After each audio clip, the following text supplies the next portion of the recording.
poprzednim odcinku kończyłem ściankę z łukami, podjąłem nieudaną próbę budowy ścianki prysznicowej, pokazałem jak nie montować WC i odpowiedziałem na wasze pytania. Trochę poćwiczyłem z wiatrem cementu i dopracowałem ściankę detalami. Dziś karawana jedzie dalej, zapraszam.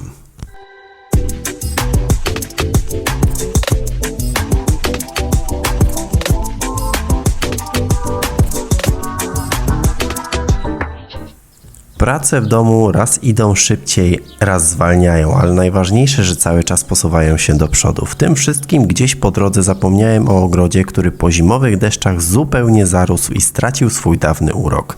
Przyszedł moment, kiedy pomyślałem, że już sam nie dam rady i wtedy z odsieczą pojawili się Juan i jego rodzice.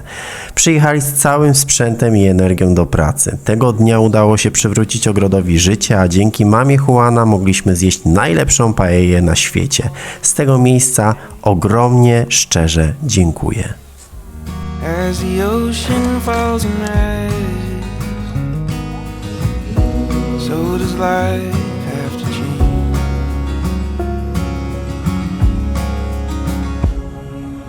Don't buy plastic flowers when I die.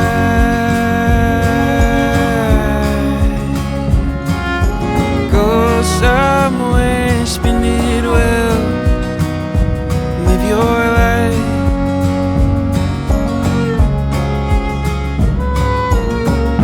And if you mourn me, don't mourn for too damn long.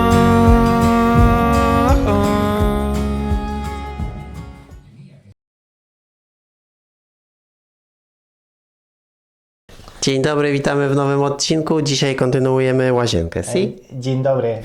Dzisiaj Juan musi odpocząć, bo trochę boli go noga, więc ja będę robił większość rzeczy.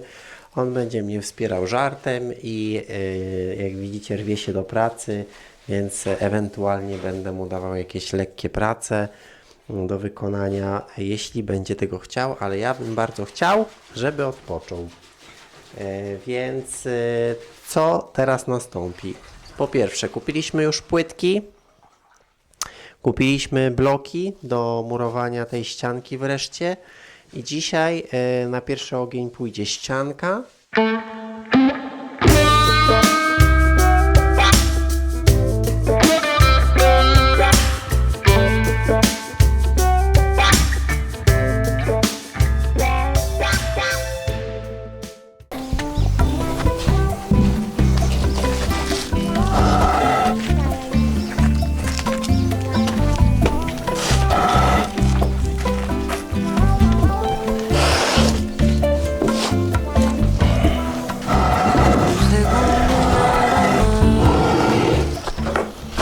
Tak, nie mylicie się, nie kupiliśmy cegły, tylko kupiliśmy coś w rodzaju supu. Rexu to jest taki bloczek, który jest bardzo lekki, z którego właśnie można budować tego typu ścianki i bardzo często występuje w budowaniu tego typu ścianek na przykład na Instagramie.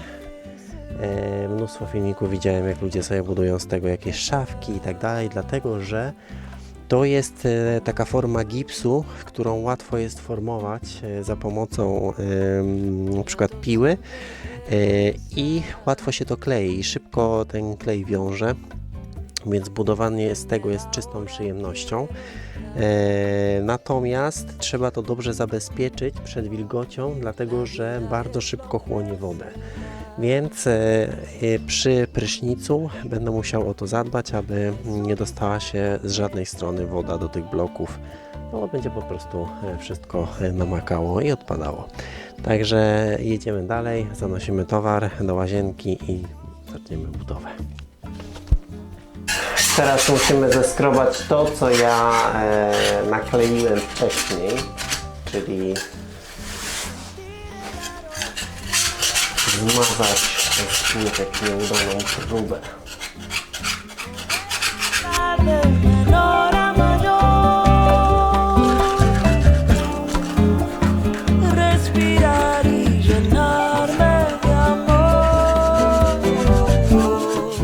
To teraz wyznaczymy sobie znowu laserem linię, po której będą poprowadzona ściana.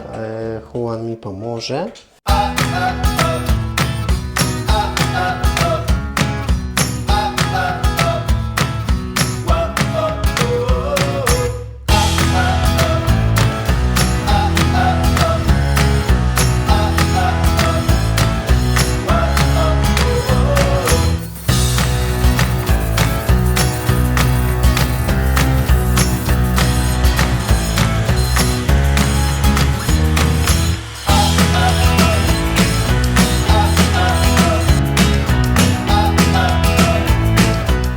Dobrze, czyli tak, mam wszystko chyba i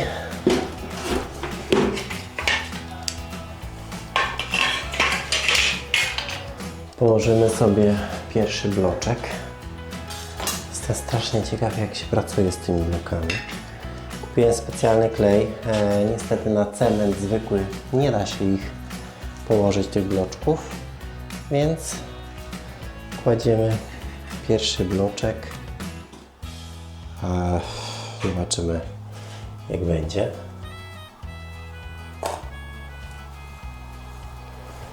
Tu nie za dużo tego kleju.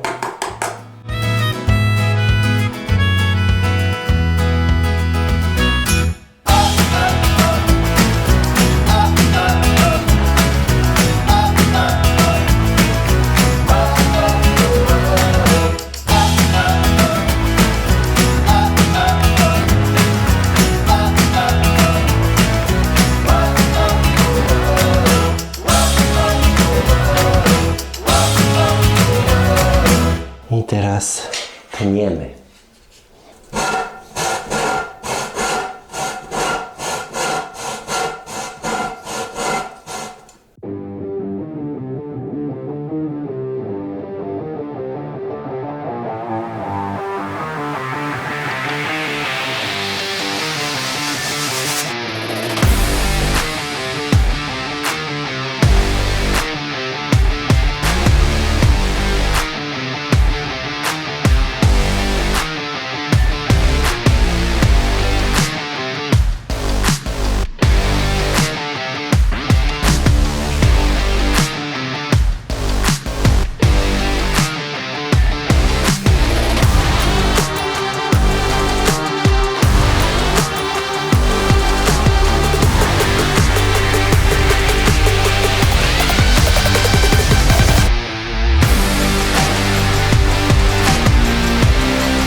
Ale pięknie to wychodzi.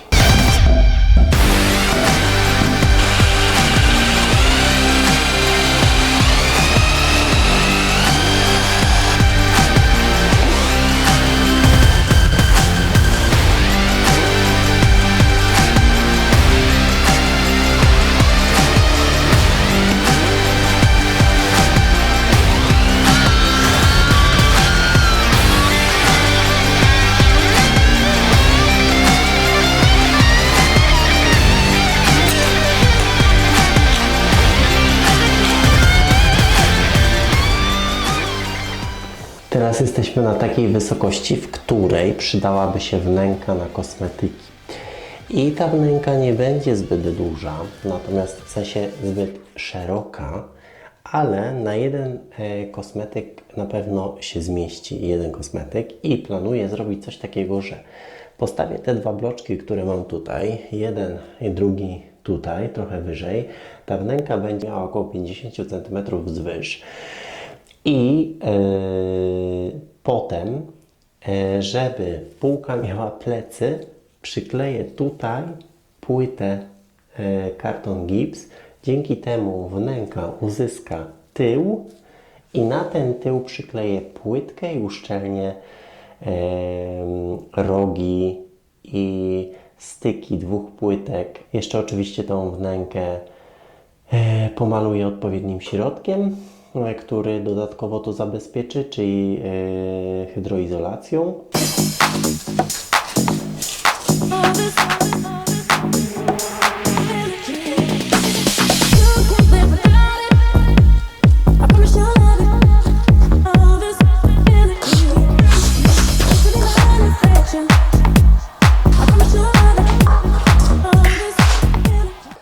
Takiego rozmiaru jest, takiej wysokości jest płyn, taki trochę większy pod prysznic, więc stawiam go i jego łebek wystaje trochę za.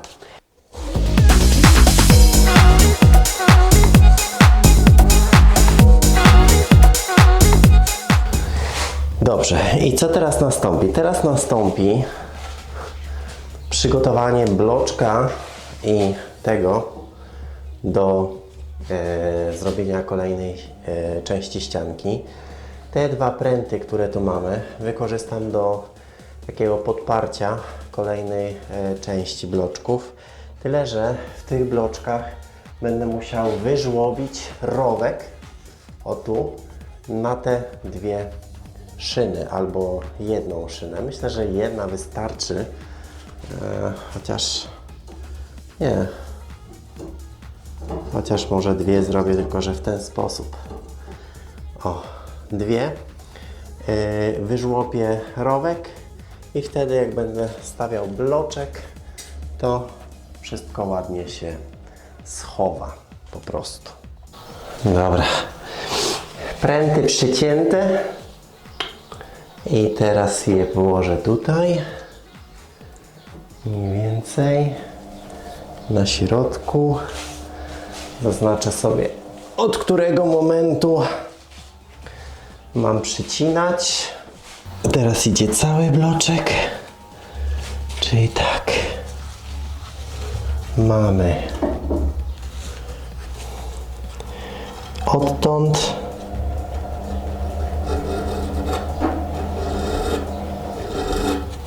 odtąd mniej więcej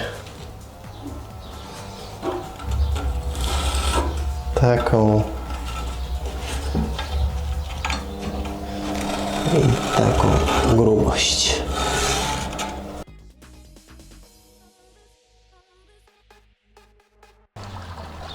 Ah, qué bonito! Mira!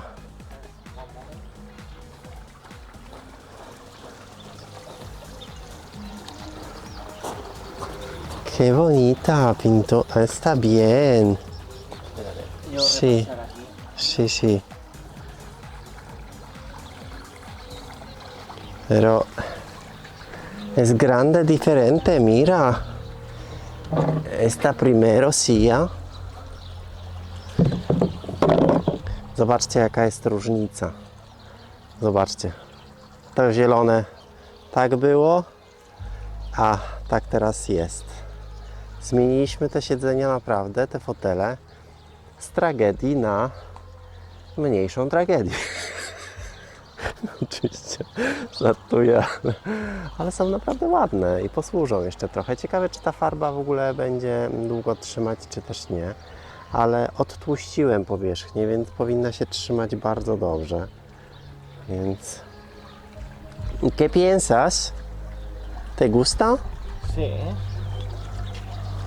Bonito, ¿eh?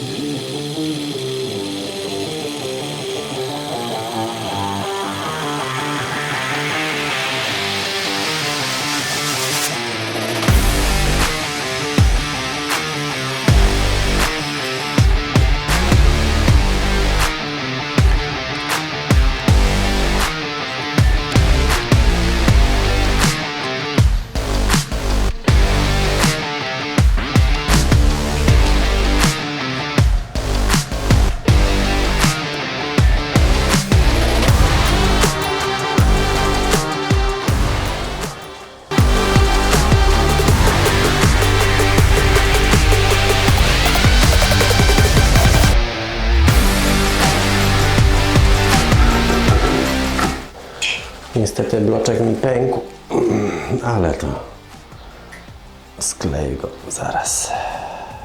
O nie, pęka. O, ta część mi pękła, ale to zaraz ją dokleję.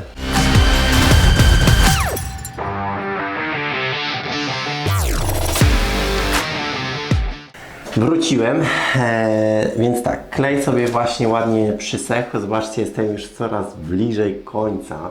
Zostały mi jeszcze tylko 4 bloczki do obsadzenia, ale ostatni bloczek będzie zaokrąglony, tak jak te łuki w nawiązaniu do łuków, które są tutaj, cmentarnych, tak jak to stwierdził Juan. Będzie tutaj też zaoblony róg.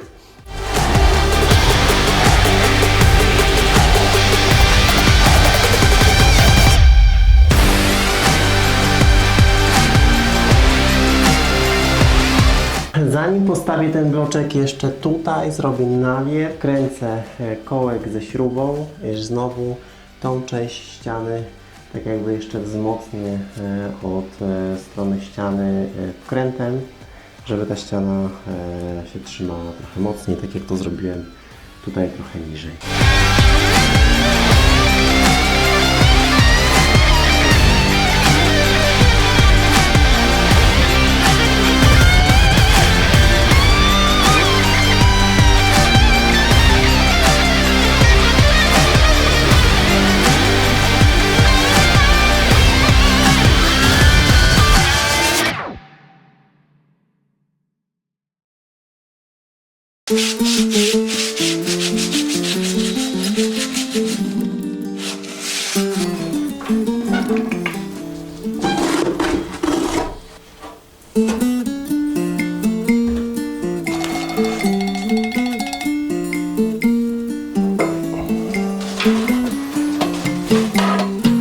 Dzień dobry, witam Was z mojej wnęki w łazience.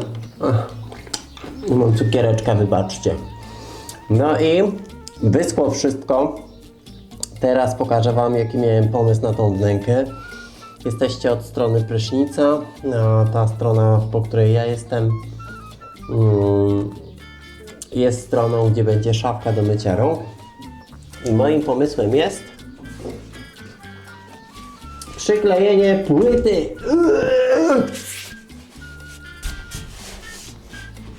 O, właśnie tak. W ten sposób zapełni się ta szpara. Na to przykleję płytkę i będzie wnęka pod prysznicem bardzo prosta.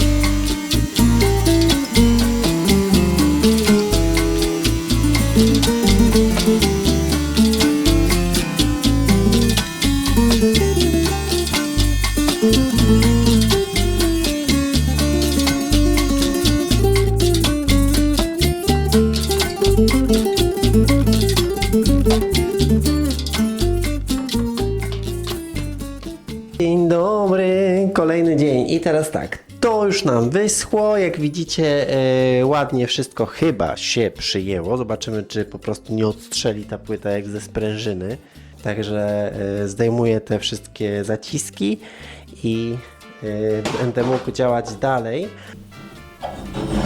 O, trzyma się, nie ma we wsi, proszę bardzo, wszystko się trzyma. Pięknie, klej złapał. Pięknie. Bardzo dużo tego kleju nałożyłem zresztą, więc zdziwiłbym się jakby nie trzymało, ale wiele rzeczy mnie już tu zdziwiło. Sprzątamy to wszystko, zeskrebuję tą brudną podłogę, żeby móc położyć płytki. Muszę najpierw zagruntować podłogę, aby przyczepność była lepsza samego kleju. Ten grunt schnie około 2 godzin, więc wszystko sobie przygotuję. prysznic i tak dalej. Aha, jeszcze zanim to zacznę robić prysznic, w sensie zabezpieczać go przed wodą, tym środkiem specjalnym, który mam i taśmami, które kupiłem.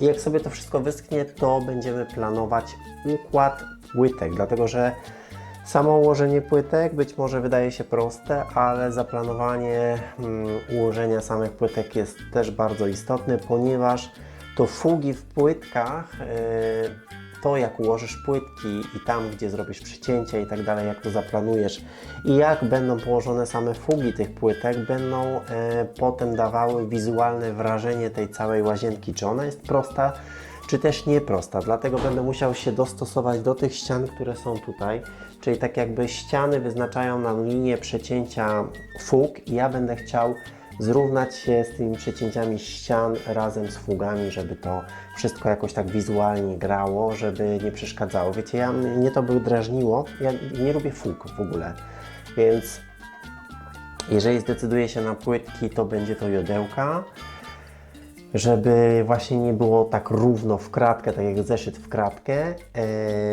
albo zdecyduję się na mikrocement w drugiej części domu, tak docelowo, bo uwielbiam mikrocementy, jak nie ma łączeń. Miałem w swoim mieszkaniu w Poznaniu mikrocement i sam go nakładałem i jestem zachwycony mikrocementem. Więc jak się wchodzi do takiego pomieszczenia, gdzie są płytki i na przykład stoi wyspa kuchenna, płytki są trochę przekoszone, bo na przykład ktoś połączył sobie korytarz z płytkami w kuchni, nie chciał robić sobie przejścia, to jak położysz wyspę kuchenną, to widać, że wyspa nie schodzi się razem z fugą i to strasznie drażni. I tak chcę uniknąć takiego efektu właśnie w tej łazience. Dobrze, nareszcie jesteśmy na etapie, w którym... Raz. Dobrze, słychać. Dobrze, jesteśmy na etapie, w którym będziemy teraz uszczelniać te płyty, w sensie te pustaki, które chłoną wodę niesamowicie. Wszystko zostało odkurzone, wymyte. Ja założę sobie tego typu rękawiczki, bo mam lepsze czucie w tych rękawiczkach. I czego będę używał? Do zalepienia narożników, oczywiście nie wszystkich, bo ten narożnik musi zostać tak jak jest i tu uszczelnię go silikonem, bardzo dobrze, ale będę się starał poprowadzić jak najlepiej ten cały płyn, który jest waterproof, liquid waterproof. W każdym razie to jest hydroizolacja, to jest taki środek. Zamówiłem go na Amazonie. Myślę, że starczy i uszczelnianie narożników. Są takie specjalne taśmy, które są do narożników, natomiast ta jest na tyle elastyczna, że mogę sobie ją zgiąć pod kątem 90 stopni i też będzie dobra. Także jedziemy od najpierw wnęki. Zobaczymy, jak się sprawdza ten środek, jak się prowadzi, czyli tutaj w tej wnęce, zaraz Wam wszystko pokażę. W tej wnęce dojadę narożniki, żeby ochronić tą część płyty przed wodą. Mam nożyczki, nic więcej mi nie potrzeba.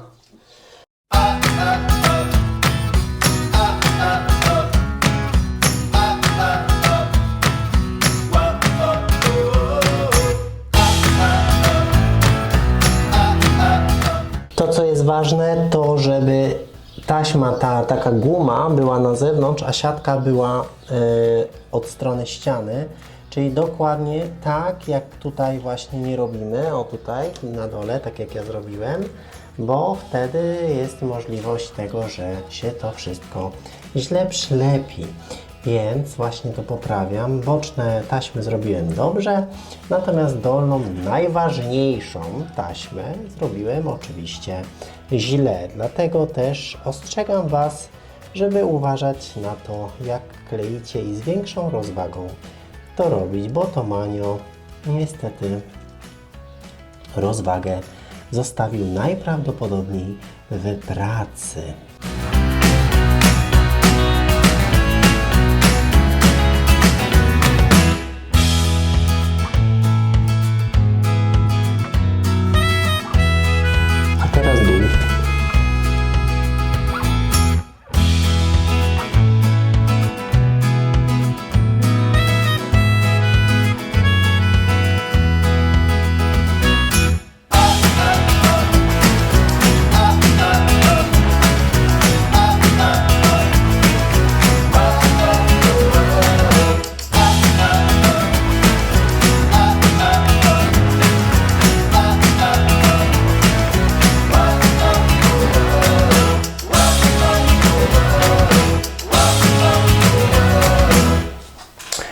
No dobrze, więc tak, skończyła mi się pamięć w aparacie, ale to co zrobiłem to, zabezpieczyłem tą ścianę, czyli tym całym mazidłem została wymazana, pomalowana ta ściana od prysznica.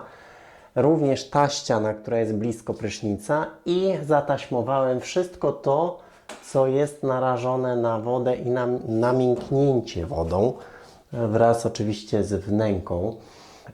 Tak jak już mówiłem, klej do płytek również jest wodoodporny, nie powinien przepuszczać wody i będą jeszcze płytki, więc myślę, że takie 3 zabezpieczenia spokojnie starczą, żeby ta woda się nie dostała nigdzie tam, gdzie nie powinna. Teraz będę gruntował pozostałą część podłogi pod płytki. Zanim to zrobię, muszę zabezpieczyć odpływy. Odpływy zabezpieczę po prostu folią, zwykłą taką spożywczą i taśmą je zakleję.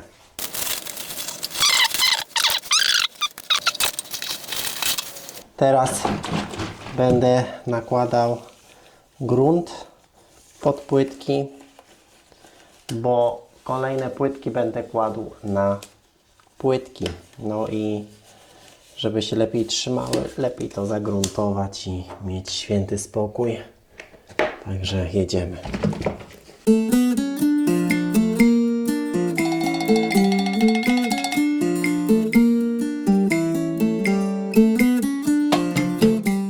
Podłoga sobie schnie, a ja zrobię jeszcze jedną rzecz, którą planowałem już długo w związku z tymi drzwiami. Strasznie mnie irytowało to, że nie ma klamek i długo nie mogłem znaleźć klamek, które mi się podobały. I miałem w zamyśle kupić takie długie klamki złote, które tu by pasowały, ale mam pewną wizję tych drzwi i tego, co będzie się działo za tymi drzwiami. Ja już sobie to zwizualizowałem mniej więcej i sądzę, że tego typu gałki, które za chwilę Wam pokażę, będą bardziej pasowały. A chodzi o takie. Zdecydowałem się na takie, no łapostrość, dziadu jeden. O. Zdecydowałem się na takie, ponieważ są bardziej takie trochę bardziej w stylu wiejskim. Są ceramiczne i takie też typu gałeczki będą zainstalowane w szafce pod zlewem, pod umywalką, bo w łazience jest umywalka, a nie zlew. Także instaluję i zobaczymy, jak się będą prezentować.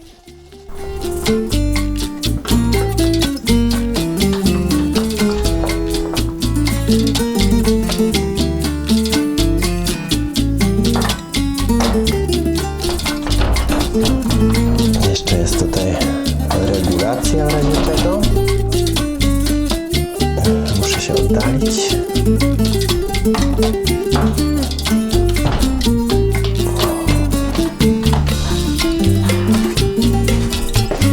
Tak się prezentują. I z drugiej strony będą takie same. To pa!